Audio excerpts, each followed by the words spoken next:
I'm tearing up out of nervousness. It just makes I laugh so hard that I just tear up. It's like, Well, so. all right. No, I was biding my tongue, and I was lucky enough to have Jim be cool and say, all right, you can take this time off as long as you can cover your shifts, which were always covered, and then I could go on the road. I'd be gone for 3 months and come back and have my job back. It was like miraculous. I was more just like, just make the records. Let's go on tour, you know. And Did you and Chris work together at the store? yeah, we worked at the store together. We toured together. Yeah. Were you treated the same at the store? No, not at all. He was awful to me. Chris was kind of like a treasured little fairy, and I was kind of like a bastard little stepchild, a little skate punk. Chris was the alternative mega god, and I was halfway the around the world to be here. yeah. And graced Moved us. halfway. Yeah, he graced us with his presence.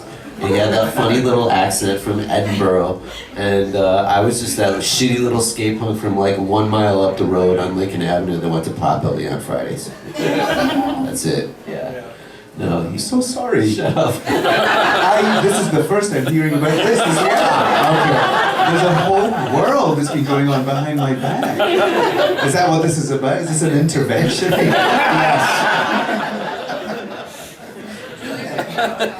No child support. A lot That of was stuff not has been my real. fault.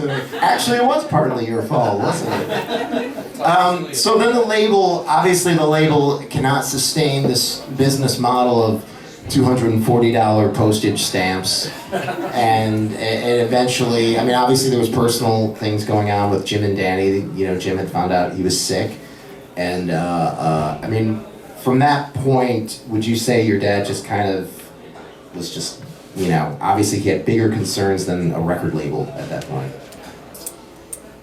Yes. He, I think, oh gosh, I don't even know how to answer this. Again, because I wasn't really in on the business end of things. And once the label got to this certain place where Matt Adele was there and all these people, it just wasn't, it was too big and crazy. But I think what my dad, when he found out he was sick, his whole life really evolved around Olivia, my daughter. So that was the most important thing to him at that point, I think. And he was always begging me to have another baby so he and Danny could raise it. It was totally weird. But I declined until you. Anyway, I think that was really his focus, family. And he still was very invested in the label. I mean, he was a music fan, period. He sold his wedding ring, and my mom's wedding ring, actually, to start the store in Denver. So he just wanted to get out there and share his love for music with everybody. And it continued. I mean, it really did. And he really tried to just groom people to sort of take it on and keep going. But right now I need to be with my granddaughter. Really, that was the only shit. That, the lint in the dryer was a big thing to him. And fried okra, totally love it. And he made shitloads of pineapple upside down cake and peach pie or something. He was way into that when he got sick, right, Liz? He was a baker.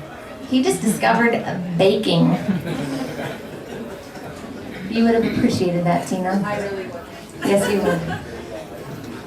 They so we going through the kind of the time that I was there, we pretty intensively for the entire time I was there tried to get a deal to help them stabilize the label. And Jim kind of found out he was sick sort of at the end of the time that I was there, or shortly after I left the label. But I stayed living in the building so the label was, first floor was the label office, but it was 2 buildings, and then so it was like so it's the buildings at Damon and Wabansia. First floor on the corner was the promo office. What's the homemade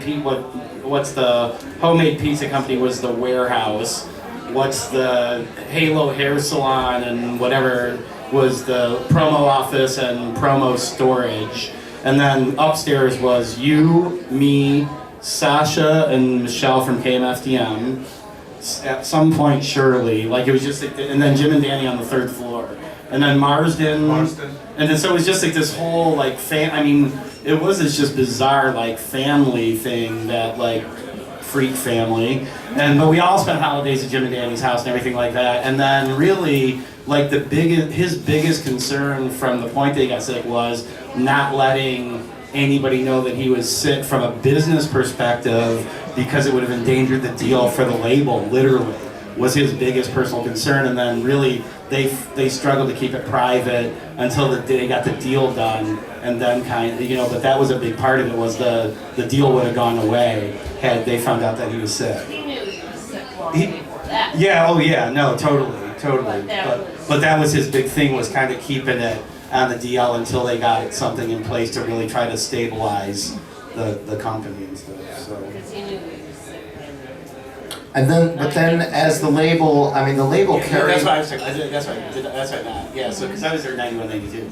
Okay, so then you got out before the bankruptcy. I left when they did the TVT deal, basically, Okay. which was like, Right. that was sort of like, that was when I split. We're gonna skip that part, the bankruptcy part. How about that? Yeah, no, It's not really that interesting if you're a fan of Wax Trax and the music. I mean, No. I don't know. Do we need to really No. get into that? We'll get into it in the documentary, I promise. But that's like, businessy stuff. I want to have some time to get to questions.